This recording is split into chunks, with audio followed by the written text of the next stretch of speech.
Welcome to Heartfelt Revenge Stories. I'm Elizabeth, 34 years old. 3 weeks ago, I won full custody of my sweet daughter Maya. And you know what I did with that freedom? The very first thing? I declined my own father's birthday celebration. Just no, I'm not coming. My dad, he sent this group message to everyone in the family. Everyone. And it said, I'll never forget these words. Heirs only. No dead weight. Don't bring your daughter. He wasn't just talking about me. He was talking about my 6-year-old baby girl. He was erasing both of us just like that. So I told him straight up I won't be there. And his response? Good. We don't need your chaos anyway. 2 days later, he walked into the most expensive restaurant in the entire city for his 65th birthday dinner. This place you need reservations weeks in advance. And he just froze. Completely froze in the doorway. Because there I was, sitting at the absolute best table in that restaurant, right by the windows with the city lights sparkling behind me, and sitting across from me, the governor of our state. When the governor stood up, extended his hand, shook my father's hand, and introduced me as his senior policy advisor, my dad couldn't say a single word. Not one word. Before I take you back to where this all started, please subscribe and like this video and listen to my story till the end and let me know which city you're listening from. That way, I can see how far my story has traveled. It would mean the world to me. Now let me take you back. Back to the day I first realized that my father saw me as nothing more than dead weight. Let me tell you about the Harrison family. My father, Charles Harrison, just turned 65. He owns Harrison Properties, this mid-sized real estate company that his father built, and his grandfather before that. 3 generations of men handing everything down to other men. It's not just tradition in our family. It's practically gospel. Growing up, there was one phrase I heard more than I love you. Way more. It was, in this family, sons inherit. Daughters marry well. I was the middle child. My older brother, Marcus, he's 38 now. He was always positioned as the future of the company. Then there's my younger brother, David, 31. He was the backup plan. The safety net. And me? I was just the girl who happened to share the last name. But here's the thing, I wasn't a mediocre student. I wasn't even just good. I was the best student. Valedictorian every single year. National Honor Society. I got a full academic scholarship to college. The only Harrison kid who didn't need dad's checkbook to get through school. And when I called to tell him about the scholarship, so excited I could barely get the words out, you know what he said? Well, that's good. At least it saves me money for the boys' MBA programs. That was it. That was his response. He didn't come to my scholarship ceremony. Didn't even send a card. But a week later, same month, mind you, he flew across the country for Marcus's business school orientation. Posted a photo on social media with the caption "Legacy continues." My mother, Victoria, she was the only person who ever made me feel like I actually belonged in that family. After those dinners where Dad would toast to his boys and completely ignore my existence, she'd pull me aside. She'd hold my face in her hands and whisper, "You're just as good as any of them, Elizabeth. Better even. Don't you ever forget that." She died when I was 15. Cancer took her so fast. And whatever tiny bit of warmth existed in that house, it died with her. There's this family portrait hanging in Dad's living room. Been there since I was 19. Shows Charles, Marcus, and David. 3 men. 3 Harrisons. No women. No me. No Maya. My mother left me something before she passed away. Not money, she didn't have her own money. But she left me a letter. I've kept it in my nightstand drawer for 19 years now. The paper's getting soft from how many times I've unfolded it and read it. I'll tell you what it said. But not yet. To understand why I spent 2 years swallowing every single insult my father threw at me, why I smiled through dinners where I was treated like help instead of family, you need to understand James Carter. I met James in college. Oh, he was charming. Ambitious. Came from serious money, the kind of money that makes problems disappear. We got married when I was 26, and for a few months, just a few beautiful months, I actually thought I'd found my escape from the Harrison family gravity. Someone who really saw me. Then I got pregnant with Maya. And the mask came off. James told me point blank that fatherhood wasn't part of his 5-year plan. Those were his actual words. 5-year plan. Like our baby was a business merger he could just Cancel. He left when I was 7 months pregnant. Signed nothing. Paid nothing. Just vanished back to his family's Connecticut estate like I was some embarrassing line item he'd written off his ledger. For 5 years it was just me and Maya. And honestly, we were good. We were happy. I built a career. Built a home. Built a life that was ours. Then 2 years ago James came back. Not to apologize, don't be ridiculous. He came back to file for full custody. His family hired lawyers from one of the biggest firms in the state. Their whole argument was that I was isolating Maya from her paternal family. That I was emotionally unstable. That my daughter would be better off in a 2-parent household with adequate resources. My lawyer told me something that made my blood run cold. She said if I couldn't prove that Maya had a present, stable, extended family on my side, if I couldn't show that James's argument would stick, the judge would believe him. That's where Charles came in.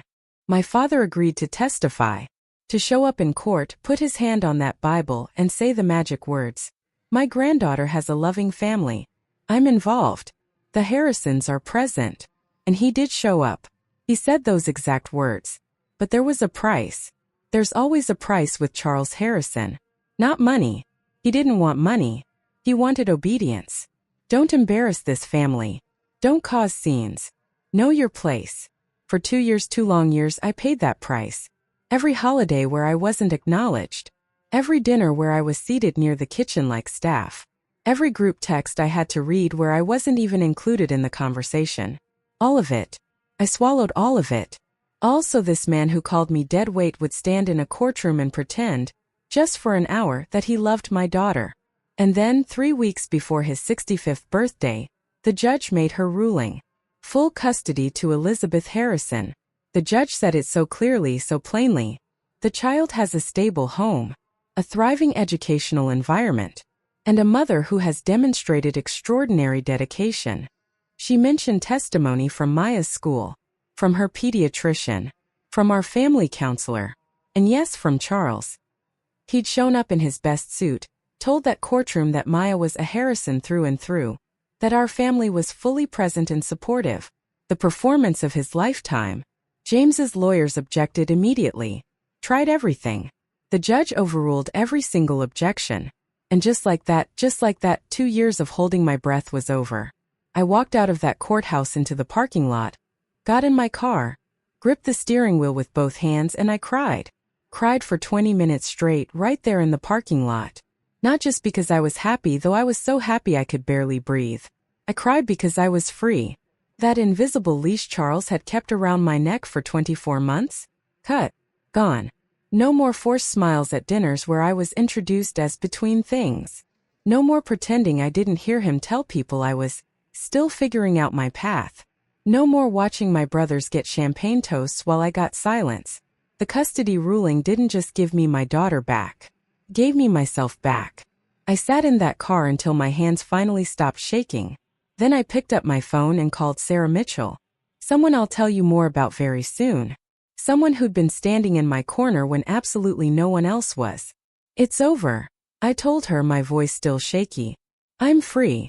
Sarah paused. Then she said something I'll never forget. Then it's time you start living like it, Elizabeth. I need you to understand something before we go any further. The story you're about to hear isn't about revenge.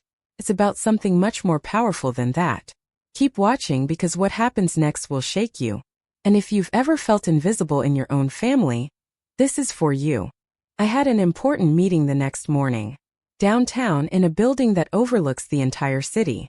The kind of meeting that could reshape education policy across our entire state. But I'll get to that. I folded up that judge's ruling stamped with the court's official red seal and tucked it into my bag. First document I'd ever carried that actually felt like armor. 2 weeks after the ruling, my phone buzzed at 11 at night. Maya was asleep beside me in my bed. One arm thrown over her stuffed bunny, mouth slightly open the way 6-year-olds sleep. Like the world hasn't touched them yet. Like they're still completely safe. I picked up my phone and opened the family group chat. Charles had sent a message. 1 paragraph. That's all it took. This is a milestone celebration. My 65th birthday dinner will be held at the Sterling Room on Saturday evening. This celebration is for heirs only. No dead weight. Don't bring your daughter. I read it once, then twice, then a third time just to make sure I wasn't imagining it. No dead weight. That was me. Don't bring your daughter. That was Maya. The same man who'd stood in a courtroom 3 weeks earlier and called her a Harrison through and through, was now calling her dead weight in a group text message. To the whole family. I looked over at Maya sleeping. Her little hand was curled into a fist. Like even in her dreams, she was holding on to something precious. Then a private message came through from Marcus. Dad's right. It's his night. Don't make it about you. The heir's only thing was actually my idea. He really liked it. My older brother. The one who smiled at every Thanksgiving like he wasn't watching me disappear. He'd written those words himself. Heirs only. His idea. I typed back to the group chat. Simple. Clean. I won't come. Charles's reply came instantly. Like he'd been sitting there waiting for it. Good. We don't need your chaos. Your mother would be ashamed of you. My mother. He used my dead mother, his dead wife, as a weapon against me. And something strange happened in that moment. For the first time in my entire life, I didn't cry. Something inside me had fundamentally shifted. The custody ruling hadn't just freed me legally. It had freed something deeper. Something I didn't even know was still chained up. I put my phone down. Looked at Maya sleeping so peacefully. And I thought about what Sarah had said. Start living like it. So I opened my laptop. And I made one phone call. I'm not going to tell you who I called yet. Not yet. Let me paint you a picture first so you understand. This wasn't some one-time thing. My father didn't just wake up one morning and decide I was worth less. He'd been building that wall my entire life. Brick by brick by brick. When I was 18, I graduated high school as valedictorian. Top of my entire class. I stood at that podium in my cap and gown and gave the speech about resilience and hope in the future. My father arrived 40 minutes late. Spent the entire ceremony looking at his phone. And afterward, he drove straight to this expensive steakhouse with Marcus to celebrate. And I'm quoting him here. His son getting into business school. Didn't say one word about my speech. Not one. When I was 26 and James and I got married, my father gave the wedding toast. It lasted exactly 4 minutes. I know because I was watching the clock on the wall trying not to cry. 3 of those 4 minutes were about the Harrison men. His father. Himself. Marcus. David. The legacy. The name. The unbroken line of success. Then at the very end, one sentence. And to Elizabeth, may she find a good man to take care of her. James sat beside me, grinning like an idiot. I sat there with my fingers wrapped around a champagne glass I couldn't even taste. When I was 28, Maya was born. Charles came to the hospital. Looked at her in that little hospital bassinet. Looked at me. And said, another girl. Well, maybe your brothers will give me grandsons. She was 6 hours old. 6 hours old and already not enough. I'm wearing my mother's ring right now. Simple gold band with a tiny emerald. Victoria left it to me in her will. I've worn it every single day for 19 years. My father has never once noticed it. That week after the custody ruling, I had back-to-back meetings at the state capitol building.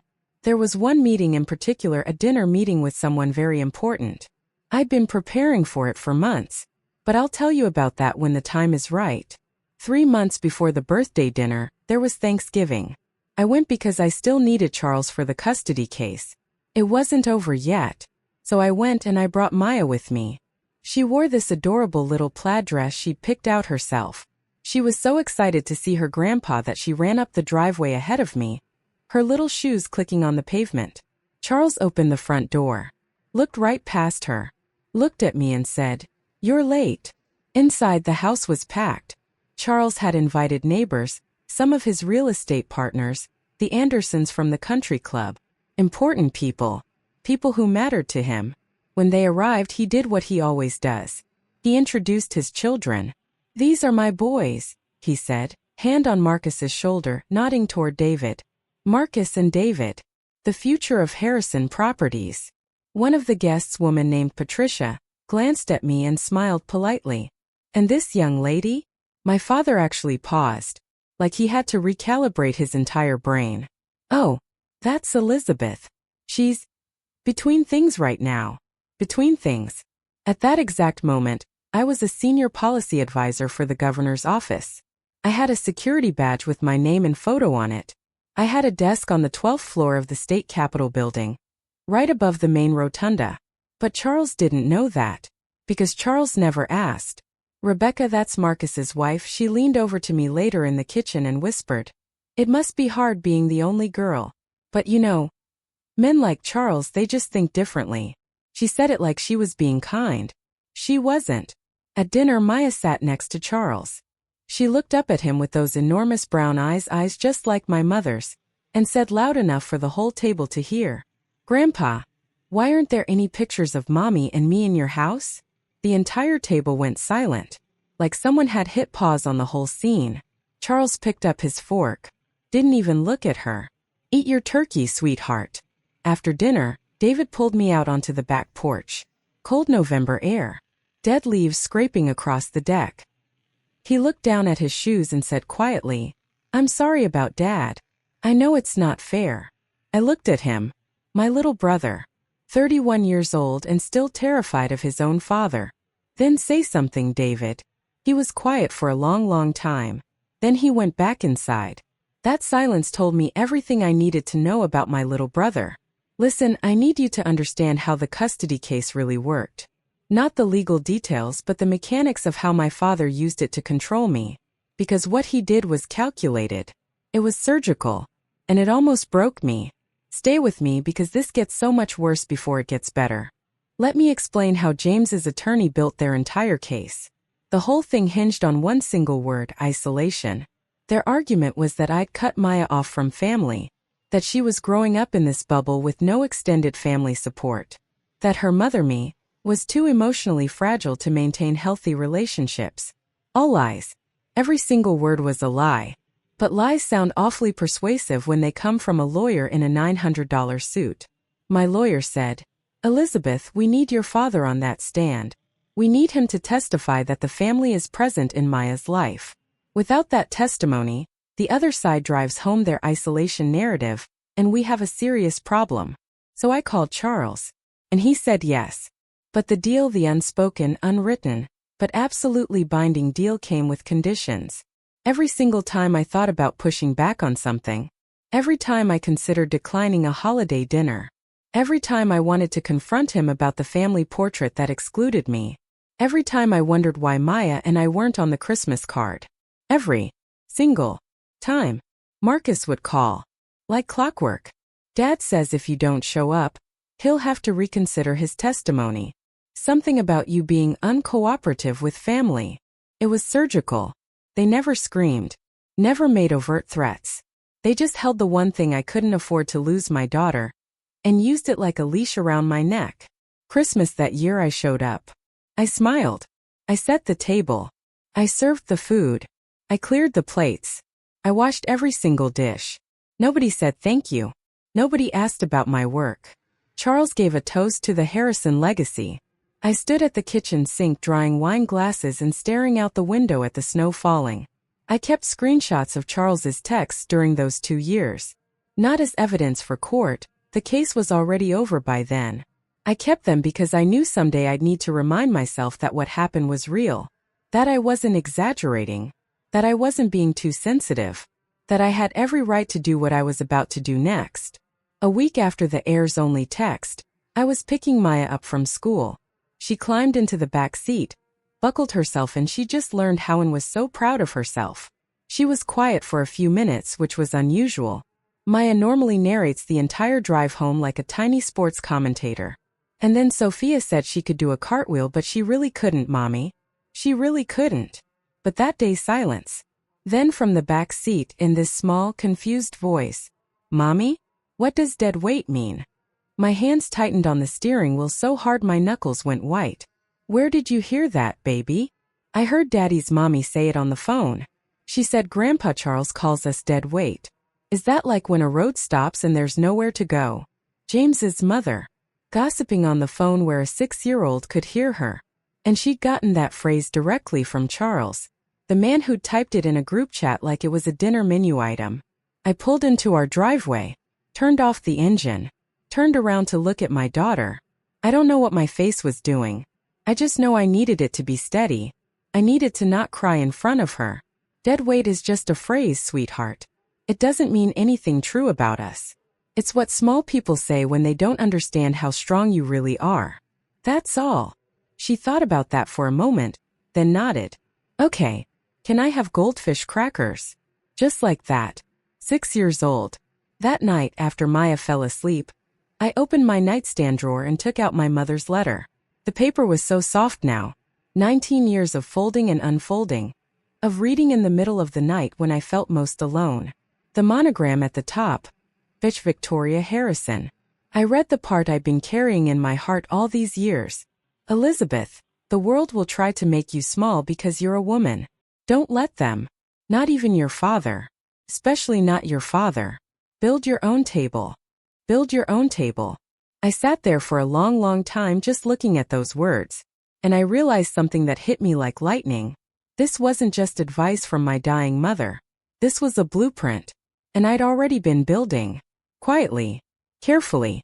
For years. I just hadn't shown anyone the floor plan yet.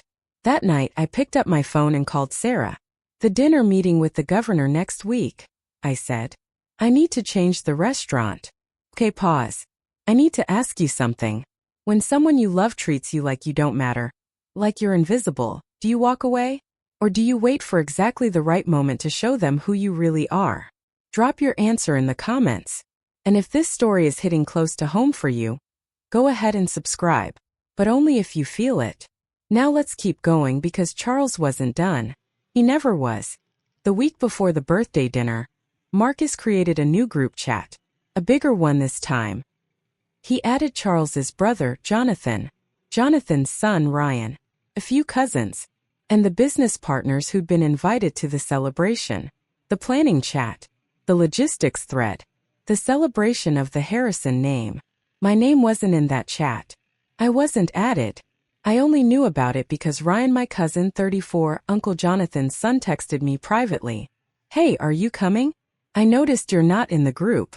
I stared at his message. Ryan and I had never been especially close, but he'd always been decent. Quiet. Observant. The kind of person who notices the empty chair. I wasn't invited, I told him. Long pause. 3 dots appearing and disappearing. What? I didn't elaborate. Didn't tell him about the text. About the words. About the way Maya had asked me what dead weight meant. I just said, it's fine. I have plans that evening anyway. Good plans. Meanwhile, Charles was managing the narrative behind the scenes. He called Jonathan personally. Don't tell Elizabeth about the party details. She'll just show up and make a scene. You know how she is. Jonathan, the younger brother who'd spent 50 years deferring to Charles on everything, agreed. Reluctantly, maybe. But he agreed. The Sterling Room. The most prestigious restaurant in our city. Reservations 2 weeks out minimum. $200 a plate. The kind of place where you don't raise your voice and you definitely don't bring people who might embarrass you. Charles had reserved a table for 12 people. He thought that table was the best table in the house. He was wrong. Gets worse. Because exclusion wasn't enough for Charles Harrison. He needed insurance. Ryan told me weeks later after everything happened what Charles had been saying behind my back. The story Charles built went like this. Elizabeth is struggling right now. She lost the custody case. She's not doing well mentally. It's best if we give her some space. Every single word was a lie. I'd won the custody case. I was thriving. I was running point on the most ambitious education reform initiative the state had seen in a decade. But Charles didn't know any of that. And honestly, he didn't care to know. He just needed a version of me that justified what he'd done. Uncle Jonathan called me one afternoon. His voice was so careful, so measured. The way people talk when they think you're fragile. Honey, your dad told me about the situation. Are you getting help? Talking to someone. I closed my eyes. I was sitting at my desk. My desk in the governor's office. 12th floor above the Capitol Rotunda. My ID badge hung from a lanyard around my neck. Elizabeth Harrison, Senior Policy Advisor. There was a briefing folder in front of me stamped Confidential Office of the Governor. And my uncle was asking me if I was getting help. I'm doing fine, Uncle Jonathan, I said, keeping my voice even. Better than fine, actually. He didn't sound convinced. He'd already absorbed Charles's version of reality. The damage was done. I could have corrected him right then. Could have pulled out the court ruling. Recited the judge's exact words. Told him everything. But I didn't. Because I realized something sitting in that office with the state seal on the wall behind me. The truth would come out. Just not from my mouth. Sarah walked past my door, saw my face, and stopped. What happened? I told her. She leaned against the doorframe, arms crossed. Calm as a surgeon before an operation. Let him build his narrative, Elizabeth. We'll let the facts do the talking. They always do. That's the thing about people who lie about you. They never expect you to have receipts. Friday night. The night before the birthday dinner. Two completely separate worlds preparing for the same restaurant 30 hours apart. Charles's side. Marcus confirmed the reservation. 12 guests. The large table in the interior dining room. A custom menu featuring Wagyu beef and black truffle risotto. David had ordered a 3-tier birthday cake from the most expensive bakery in the city. Hand-piped gold leaf. Dark chocolate ganache. A sugar paste replica of the Harrison Properties logo on top. Charles tried on his new suit that evening. $3,800 Brioni. Charcoal. Peak lapel. Silk lining. He looked at himself in the mirror and said to Marcus, "This will be a night to remember." He was right. Just not in the way he imagined. My side was quieter. I picked Maya up from school. Cooked her favorite mac and cheese. The kind with the little dinosaur-shaped pasta. Read her 2 chapters of her book about the girl astronaut. Tucked her in. Then I sat at my kitchen table, opened my laptop and pulled up my email. One new message. Subject line.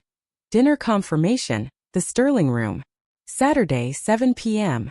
Reservation under. Office of the Governor. 2 seats. Table by the window. The best table in the house. The one with the panoramic city view. Reserved exclusively for high-profile government functions. Sarah had helped me move the meeting location 2 days ago. The restaurant had accommodated the governor's office immediately. Of course they had. I chose my outfit carefully. Not a designer gown. Not some statement piece that screamed, "Look at me." A sharp navy blazer. Tailored trousers. A white silk blouse. And my mother's ring. Professional. Understated. The kind of outfit that doesn't need to shout because it knows its own worth. Maya appeared in the hallway, rubbing her eyes with her little fists.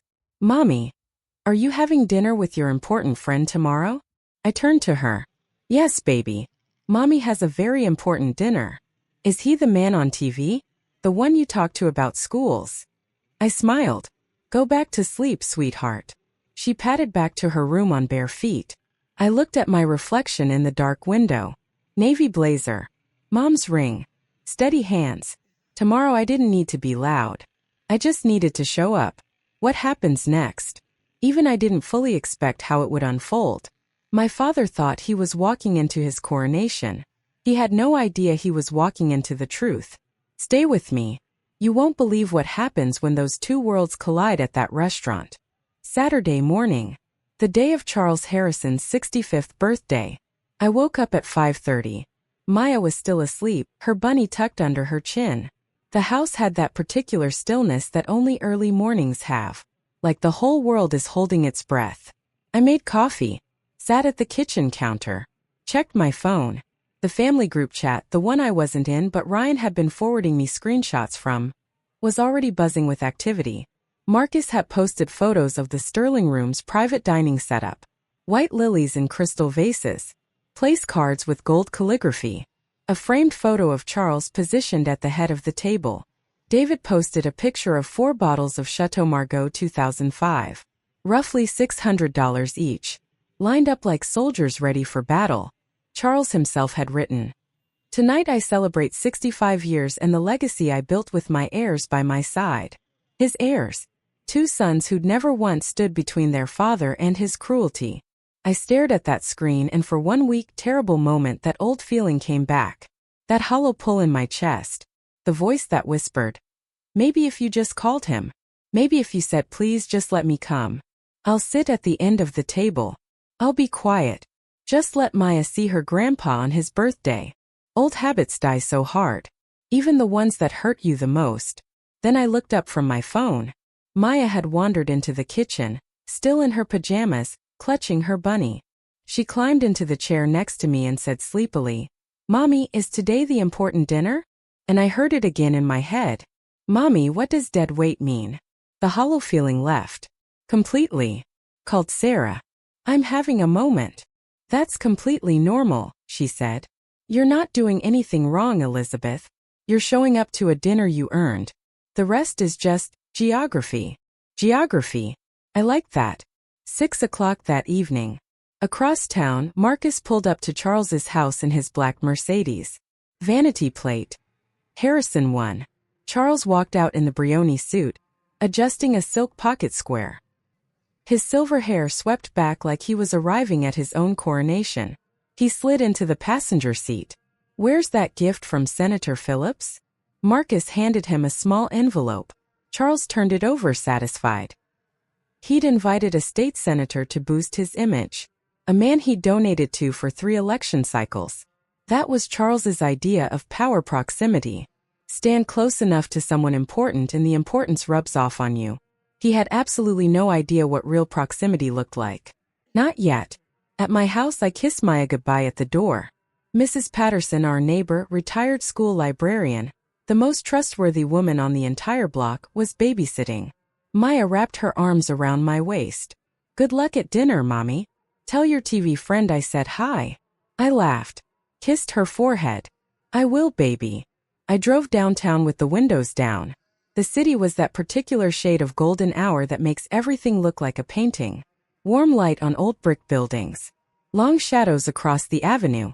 I parked 3 blocks from the Sterling Room because the lot was already filling up. Saturday night in the city. I sat in my car for 5 minutes. Hands on the wheel. Breathing. Then I got out, walked toward the entrance. And in the parking lot, gleaming under a streetlight, I saw it.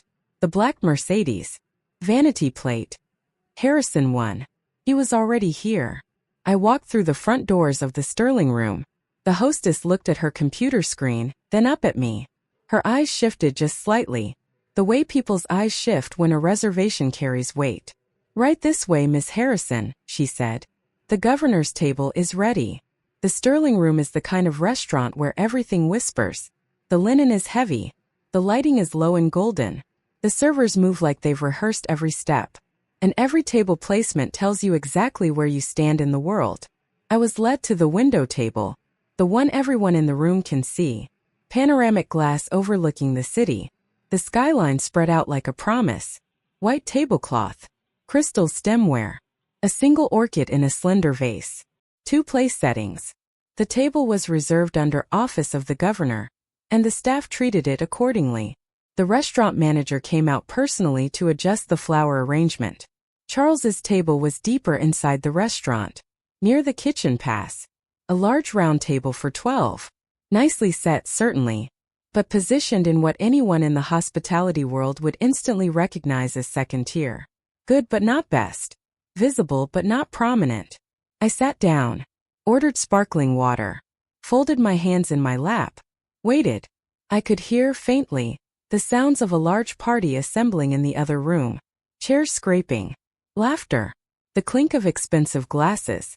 Charles and his heirs gathering for the legacy dinner. I didn't look.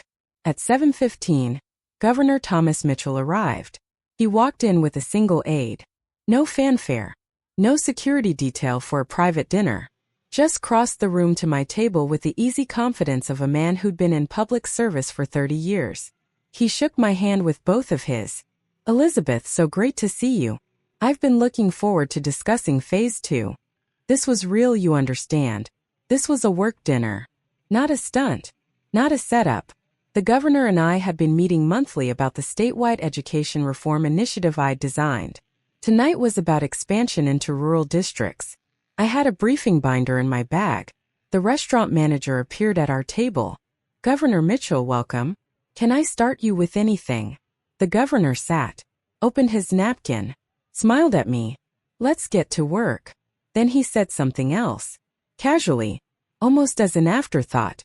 By the way, Elizabeth, that letter of commendation? I signed it yesterday. You'll get it Monday. You've more than earned it. A letter of commendation, signed by the governor, for work I'd done while my father was telling the entire family I was falling apart. 30 minutes later, Charles Harrison made his entrance. I didn't see it happen.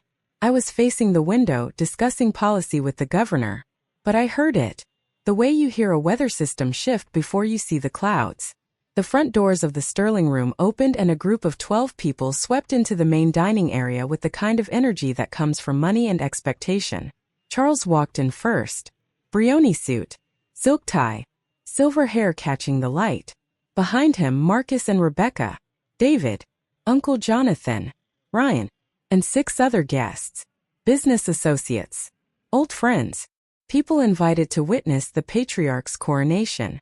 The staff seated them at the interior table. Charles took the head of the table naturally, Marcus to his right, David to his left. A proper kingdom. Charles surveyed the room with that slow nod that says, "This is appropriate. This is what I deserve." He didn't notice that the window table, the real centerpiece of the restaurant, wasn't his. He didn't look that far. A server brought champagne. Charles held his glass up and said to the table, 65 years. And everything I built goes to my boys. That's exactly how it should be. Marcus raised his glass. To the Harrison legacy. The table clinked glasses. Everyone drank. Everyone except Ryan. Ryan hesitated, glass half raised. His eyes drifted toward the window. He looked across the dining room, past the servers, past the candlelight, past the other guests, to the window table. And he saw me, sitting across from a man whose face was on billboards, in newspapers, on television. Ryan's glass froze halfway to his lips. His mouth opened slightly, then closed. He didn't say a word. Not yet, but I could feel it. From 40 feet away, I could feel the first domino tilting. At my table, the conversation had moved from policy to something lighter. The governor asked about Maya, the way a decent person does when they know you're a parent. "How's your daughter, Maya, right? You mentioned she got into the gifted program." "She's wonderful," I said. "She told me yesterday she wants to be a scientist who fixes schools." He laughed. Actually laughed. "Then she's already better at messaging than half my communications team." This was what I valued most about working with Governor Mitchell. He saw people. Not titles. Not last names. Not legacies. People. When I'd first been assigned to his policy team, he'd read my entire analysis on education funding gaps and called me personally. "This is the best policy work I've seen in 20 years of public service," he'd said. "You know, Elizabeth," he said now, setting his water glass down, "I've worked with a lot of policy people. Senate staff, federal liaisons, think tanks. Very few have your combination of analytical rigor and genuine passion. The state is lucky to have you." I thanked him. But inside, the irony was so sharp I could taste it. The governor of our state was telling me I was one of the best minds he'd worked with. And 40 feet away, my father was toasting the real Harrisons. Then the restaurant manager appeared at our table, bending slightly at the waist. "Governor, I should let you know there's a large private party in the main dining room this evening. The Harrison party." The governor glanced at me. "Harrison? As in your family?" The question hung in the air between us. A simple question with such a complicated answer. I held his gaze for a moment. "It's my father's birthday. Should we go say hello?" He didn't invite me. The silence that followed was louder than anything Charles had ever shouted. Governor Mitchell looked at me for a long moment. Then he set his napkin down. Very deliberately. "Tell me more about that." I didn't cry. Didn't perform. Just told the truth. The way you report a fact, not the way you tell a tragedy. My father has always valued his sons over me. He built a real estate business with his name on it, and decided only his boys were worthy of inheriting it. Not because of merit, because of gender. He calls me dead weight. He sent a group text excluding me and my 6-year-old daughter from tonight because, his words, heirs only. I paused. "Governor, I didn't choose this restaurant to create a scene. The Sterling Room has been our regular meeting spot for months. I'm not asking you to do anything. I just want to enjoy our dinner and discuss Phase 2. The governor was quiet. He picked up his water glass, took a sip, set it down, adjusted the edge of his napkin. These were the gestures of a man who'd spent 3 decades in public service learning to listen before he spoke. Then, Elizabeth, I've met a lot of families in this job, and I've learned one thing. The people who talk the most about legacy usually understand it the least. He leaned forward slightly. You built something real. Your work is changing children's lives across this state. Thousands of them. That's legacy.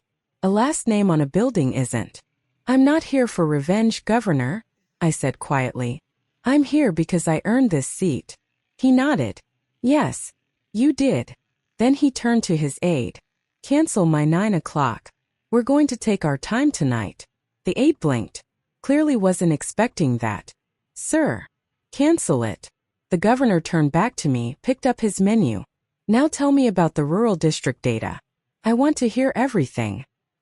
He wasn't leaving early. Wasn't rushing through dinner to avoid the situation. He was settling in. And I understood why.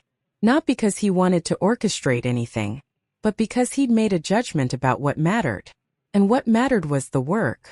What happened next, though, wasn't his choice. It was Ryan's. 8:15. At Charles's table, the first course was being cleared. Seared scallops. Microgreens. Something with truffle oil that probably cost more than my grocery bill for the entire week. Marcus was telling a story about a zoning deal. David was nodding along. Charles was presiding over it all. Ryan excused himself. Restroom, he said. He didn't go to the restroom. I saw him before he reached our table. Tall. Moving through the dining room with the deliberate pace of someone about to do something they can't undo. He stopped 2 feet from our table. His eyes went from me to the governor and back to me. Elizabeth, he said. His voice almost a whisper. Is that the governor? I looked up at him. Calm. Steady. Ryan, this is Governor Thomas Mitchell. Governor. This is my cousin Ryan Harrison. The governor stood. Because that's what Thomas Mitchell does. He stands when he's introduced to someone. He extended his hand. Nice to meet you, Ryan. Your cousin is doing incredible work for this state. Ryan shook the governor's hand. I could see his fingers trembling. I had no idea. I let that land. Then quietly. That's because no one in this family ever asked. Ryan stood there for another moment. The governor gave him a small warm smile. The kind politician's perfect over decades. But in Mitchell's case, I'd come to learn it was genuine. Then Ryan nodded, almost to himself, and walked back across the dining room. He sat down at Charles's table. I could see him from where I sat. Marcus leaned over. What took you so long? Ryan's hands were in his lap. I could tell, even from 40 feet away, that they were shaking. Nothing. Just ran into someone. He didn't tell them. Not yet. But I could see the way he was looking at Charles now. Really looking. The way you look at something when you finally see it clearly for the first time. The dominoes were tilting. And I hadn't pushed a single one. 8:30. Charles stood up. The second course was finished. The Chateau Margaux had been poured. That deep, impossible red that only Old Bordeaux achieves. Marcus had been building to this moment all night. The toast. The big speech. The patriarch's coronation. Charles buttoned his jacket, picked up his glass, turned toward the table to address his guests, his heirs, his legacy, his kingdom. And as he turned, his gaze swept across the dining room, toward the windows, toward the best table in the house, toward the soft light and the city skyline and the 2 people sitting there. He stopped. His whole body stopped. Not just his feet, but his hand, his breath, the words that were about to come out of his mouth. Everything locked in place like a film frozen on a single frame. I wasn't looking at him when it happened. The governor was mid-sentence. Something about literacy benchmarks. But I felt it. You know that feeling when someone stares at you from across a room? When the weight of their attention changes the very air. I glanced up, and there he was. My father. 65 years old today. Standing at the head of his table in his $3,800 suit. A glass of $600 wine in his hand. mouth slightly open, staring at me like I was a ghost. Is that? He said. Not to anyone in particular, just to the air. Marcus followed his gaze. The glass in his hand tilted just a degree. A single drop of Chateau Margaux fell onto the white tablecloth and spread like a bruise. What? Marcus said. Who are you looking at? Then he saw it too. The whole table went quiet. 12 people. Mid-bite. Mid-sentence. Mid-toast. Suddenly silent. David was the first one to speak. That's the governor. Why is Elizabeth having dinner with the governor? Charles's answer came out hoarse, barely audible. That's impossible. Charles put his glass down. The sound it made on the table was louder than it should have been. Or maybe the room had just gotten very, very quiet.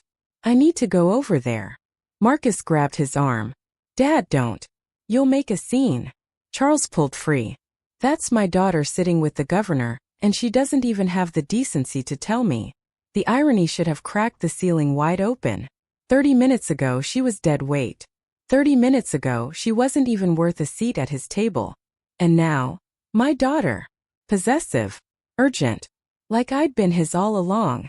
Charles crossed the dining room. 40 feet. Past the white tablecloths and the candlelight. Past the other guests who had no idea they were about to witness something they'd talk about for years. His stride was controlled, but I could see it. That slight irregularity in his step. The way you walk when your legs are running on pride, but your body knows you're heading toward something you can't control. I saw him coming. I'd known he would come. The moment I decided not to change restaurants, I knew. I set my fork down, straightened my back. My mother's ring caught the candlelight. Charles arrived at the table. His eyes went from me to the governor and back to me. Up close I could see the flush creeping up his neck, the slight shine of sweat at his temples. Elizabeth. His voice was forcibly steady. What is this? I looked at my father, the man who'd erased me from every wall, every toast, every legacy he'd ever built. And I gave him the thing he'd never given me. Basic courtesy. Good evening, Dad. Happy birthday. Then the governor stood up. He extended his hand across the table. Tall. Calm. With the practiced warmth of a man who'd shaken 10,000 hands and meant every single one. You must be Charles Harrison, he said. I'm Thomas Mitchell. Charles knew who he was. Of course he knew. This was the man he'd been trying to reach for 6 months. The man whose office had ignored every email, every request, every attempt at connection that Marcus had made on behalf of Harrison Properties. And now that man was standing in front of him, hand outstretched, because of the daughter Charles had called dead weight. Charles shook his hand. His mouth opened. Nothing came out. The governor held the handshake a beat longer than necessary. Not aggressive. Just steady. Like he wanted Charles to feel the full weight of this moment. Then Uncle Jonathan stood up. Fully stood. From Charles's table. He walked over. Not to the window table. To Charles. And said quietly, but with a precision that cut through every sound in that room. Charles, you told me she lost custody. You told me she was falling apart. He paused. The governor of the state is having dinner with her. Another pause. What else have you lied about? Charles was still standing at my table. He hadn't moved. I don't think he could. I watched my father for a long moment. The Brioni suit that was supposed to make him look powerful now looked like a costume. The silk pocket square was wilting. His hands were at his sides. And for the first time in my entire life they looked small. I stood up. Not fast. Not dramatically. Just stood up the way you stand when you've made a decision you've been preparing for your entire life. Dad. My voice was steady. I didn't come here tonight to embarrass you. I came here because I had a dinner meeting with the governor. A meeting I earned through years of work you never cared to ask about. He blinked twice. You called me dead weight. You told the family I was falling apart. You excluded me and Maya from your birthday because we weren't heirs. The word landed like a stone in deep water. But here's what you missed. While you were deciding I was nothing, I was building something. Not for your approval. Not for your legacy. For my daughter. For myself. I took a breath. My mother's ring was warm against my finger. I'm not asking you to be proud of me, Dad. I stopped needing that a long time ago. But I need you to hear this. Maya and I are not dead weight. We are not your shame.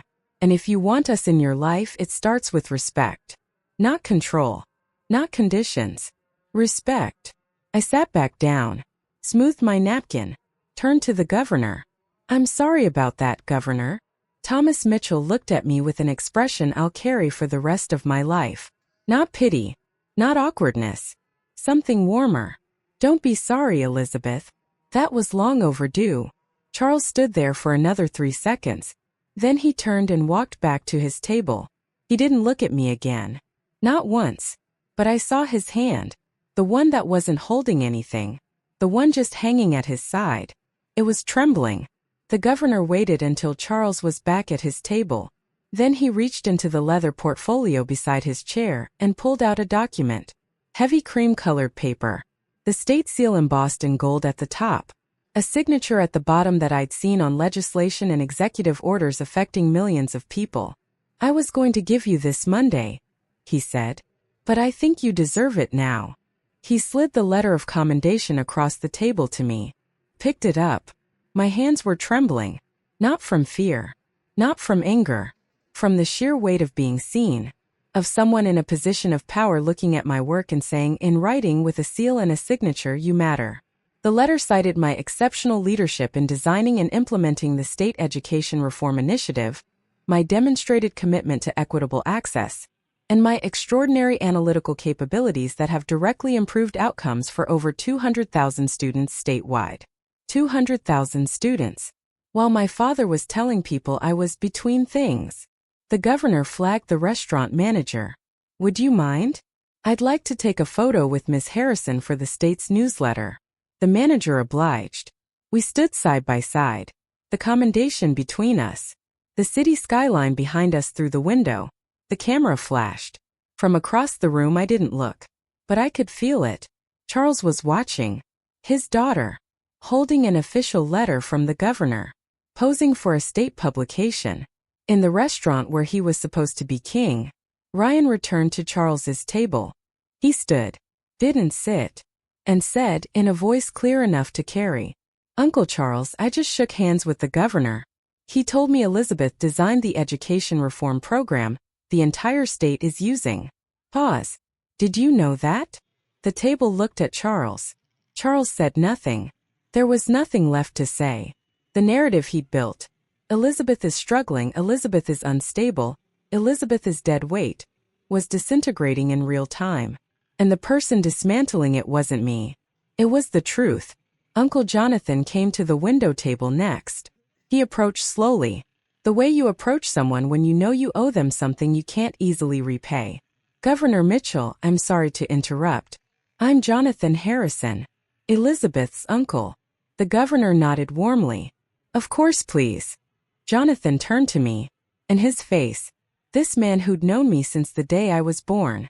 Who'd watched me grow up in his brother's shadow. Who'd believed Charles's lies without a single phone call to verify. His face crumbled. Elizabeth, I owe you an apology. Your father told me things that weren't true. I should have called you directly. I should have asked. Thank you, Uncle Jonathan, I said. No edge in my voice. No lecture. Just truth meeting a man finally ready to hear it. That means a lot. He swallowed hard. How's Maya?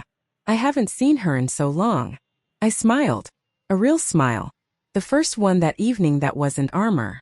She's amazing. She just got accepted into the state gifted and talented program. Top 2% in the state. Jonathan's eyes widened. Top 2%? She also started reading at 4. She loves astronomy.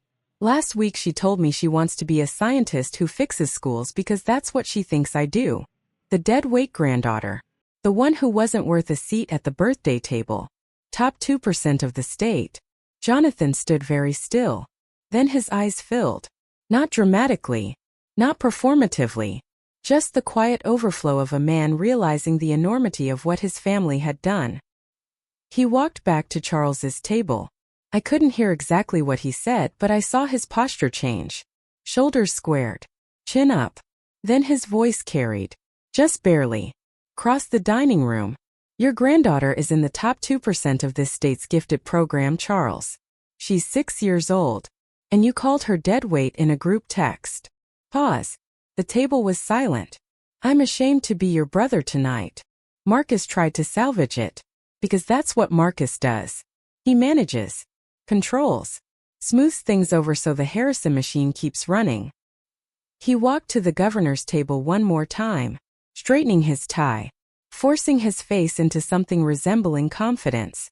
Governor Mitchell, I apologize for the disruption this evening. If there's anything Harrison Properties can do to support your office, any way we can contribute. The governor looked at him, not unkindly, but with the absolute clarity of a man who has no reason to pretend. Mr. Harrison, I appreciate the offer. But I should tell you, I'm familiar with your zoning applications. Quite familiar, in fact. They'll be reviewed through standard procedures. I don't discuss development approvals at social dinners. Pause. I'm sure you understand. Standard procedures in government. That means, you are no longer a priority. You are in the pile. You will wait like everyone else. Marcus walked back to Charles's table. I watched his face transform with every step, the false confidence falling away like plaster off a wall. By the time he sat down, he looked 10 years older. What did he say? Charles's voice was barely there. It's over, Dad. He's not going to help us. What do you mean it's over? I mean the man you've been trying to get a meeting with for 6 months. The one whose office has ignored every single one of my emails. Just found out that you disowned the person he values most on his team. Pause. The project is done. The Harrison Properties redevelopment project. Phase 3 of a commercial zoning initiative worth $4.2 million. 6 months of lobbying, networking, donating. All of it gone. Not because anyone took revenge. Because the truth showed up at a dinner table. Charles turned on Marcus. His voice low, toxic, reflexive. This is your fault. You wrote that text. Heirs only. That was your idea. Marcus stared at him. You approved it, Dad. They sat there looking at each other. Father and eldest son. The pillars of the Harrison legacy. Crumbling into each other. The party ended early. There was no toast. No speech. No 65 years and everything I built. The guests filed out in ones and twos. The way people leave a room where something irreversible has happened. Quiet. Quick. Eyes forward. Jonathan left without saying goodbye to Charles. He shook Ryan's shoulder on the way out. The two of them walked into the night together. Rebecca gathered her coat and followed Marcus in silence. David lingered. But when Charles wouldn't look at him, he left too. And then there was Charles. Alone at a table for 12. The 3-tier birthday cake hand-piped gold leaf, dark chocolate ganache, the Harrison Properties logo and sugar paste sat untouched at the center of the table. The candles had never been lit. I was still at my table. The governor and I had returned to our conversation. Phase 2. Rural District Data. A pilot program in the western counties. Real work.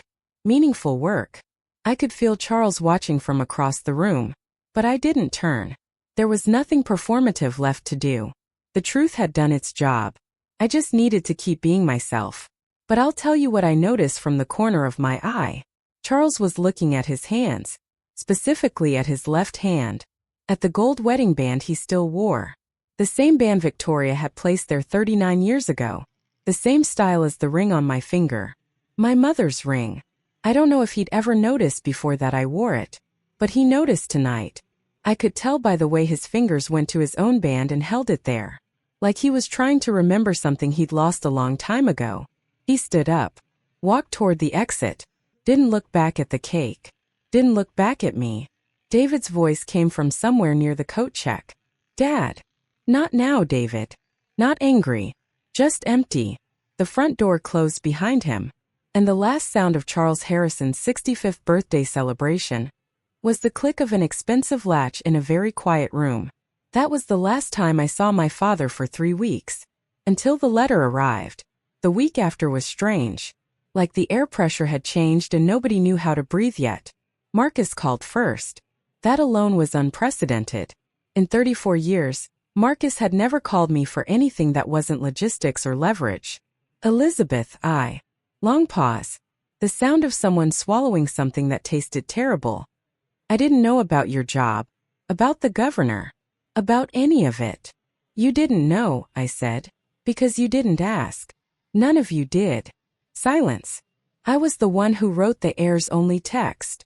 I told Dad to send it. I know. How? Because Dad doesn't type that fast. He didn't laugh. I didn't expect him to. There was another long silence. The kind where you can hear someone deciding whether to be honest or retreat into comfortable denial. Marcus chose middle ground. I'm sorry, Elizabeth. I hear you, Marcus. But sorry is a word. I'm going to need more than a word. He didn't know what to say to that. We hung up shortly after. But it was a start. Not a good one, but a real one. David texted. Short. Raw. No polish. I'm sorry. I should have stood up for you. I was a coward. I typed back. I appreciate that, David. When you're ready to show Maya you mean it, she'll be here. Uncle Jonathan called too. He apologized genuinely. Heavily. Like a man carrying a bag of rocks he'd only just realized he'd been holding. He's not doing well, Elizabeth. But that doesn't excuse anything. No, I said. It doesn't. I didn't forgive anyone that week. Forgiveness isn't a light switch. It's a road. And they hadn't even started walking. But for the first time in years, my phone was ringing with calls from people who wanted to talk to me. Not at me. Not around me. To me. And that was something. 3 weeks after the dinner, a letter arrived at my door. White envelope. No return address. But I recognized the handwriting immediately. Those tight, precise capital letters that Charles Harrison had used on every check, every contract, every birthday card he'd ever written to his sons. I'd seen that handwriting 1,000 times. Just never on anything addressed to me. I sat down at the kitchen table. Maya was at school. The house was quiet. I opened the envelope. Handwritten. 4 paragraphs. No lawyer. No assistant. No drafted and redrafted corporate language. Just a man and a pen and the thing he should have said years ago. Elizabeth. I haven't slept in 3 weeks. I've been sitting in my study staring at the wall and I keep seeing the same thing. You at that table with the governor. Wearing your mother's ring. I didn't know you wore it. That's the part that won't leave me. Not the governor. Not the job. Not the program you built. The ring. I didn't know. I lied to Jonathan. I lied to the family. I said things about you that weren't true because it was easier than admitting what I'd done. What I've been doing for 30 years. Your mother would be proud of you. Not because of the governor or the commendation. She wouldn't have cared about that. She'd be proud because you raised Maya into the kind of child who asks why there are no pictures of her mommy on the wall. That was always what Victoria cared about. The real things. I forgot that. I'm not asking you to forgive me. I'm asking you to let me earn it. Dad. Not Charles Harrison. Just Dad. I read it twice. Then I folded it carefully along the creases and opened my nightstand drawer. I placed it inside. Next to my mother's letter. The one I'd kept for 19 years. 2 letters side by side for the first time. Victoria's and Charles's. There was a PS at the bottom in smaller writing. I looked up the state gifted and talented program. Top 2%. My granddaughter. I didn't know. I closed the drawer. I didn't cry. But I sat on the edge of my bed for a long time. And my hands were not quite still. I didn't write back. Not yet. This wasn't a happy ending. This was a first step. And first steps don't mean much until you see where the second one lands. So here's where I am now. I used to think my father's approval was the measure of my worth. I spent 30 years trying to be good enough for a man who'd already decided I was less. Not because of anything I'd done, but because of what I was born as. A daughter. In Charles Harrison's world, that was a disqualification. The night at the Sterling Room didn't fix my family. I want to be honest about that. My father didn't become a different person overnight. Marcus is still figuring out how to be a brother instead of a gatekeeper. David is trying. He called Maya last week and asked her about the planets, which made her so happy she talked for 40 minutes straight without taking a breath. Uncle Jonathan calls me every Sunday now. Ryan and I are actually friends. Real friends. The kind where you text each other ridiculous things at midnight. But here's what changed. I stopped waiting. I stopped standing outside my father's house hoping he'd open the door. I stopped rearranging myself to fit into a frame that was never built for me. My mother's letter said, "Build your own table." I did. And when I sat at it, the governor of this state chose to sit across from me. Not because of my last name. Not because of my father's company. Because of my work. Last week, Maya looked up from her homework and said, "Mommy, can Grandpa come to my science fair?" I looked at her, my extraordinary top 2%, deadweight daughter. And I said, "If he earns it, baby. If he earns it." She nodded like that made perfect sense. To every woman listening who's ever been called dead weight by a father, a husband, a brother, a boss, anyone, I want you to hear this. You are not a dead weight. You are not a dead end. You are a beginning. Build your own table.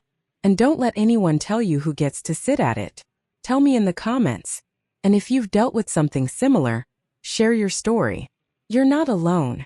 Subscribe for more stories about standing your ground and reclaiming your life. That's my story.